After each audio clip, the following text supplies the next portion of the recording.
તમે ઘણીવાર સાંભળ્યું હશે કે ઘરના વડીલ અને વૃદ્ધો ચાલતા ચાલતા પડી ગયા અને ફ્રેક્ચર થઈ ગયું. આજે એક ટ્રીક બતાવીશ જેનાથી તમે આ પ્રિવેન્ટ કરી શકો છો.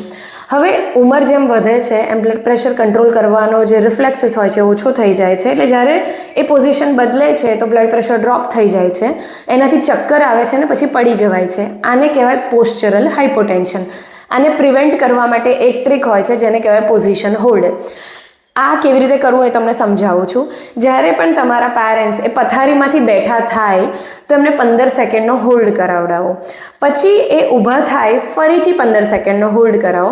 પછી ધીમી ગતિએ ચાલવું અને એના પછી નોર્મલ ગતિએ ચાલવું. આ પોઝિશન હોલ્ડ કરાવવાની ટેકનિકથી એમને પોસ્ચરલ હાઇપોટેન્શન થતું નથી અને ફોલ્સ અને ફ્રેક્ચર પ્રિવેન્ટ થાય છે.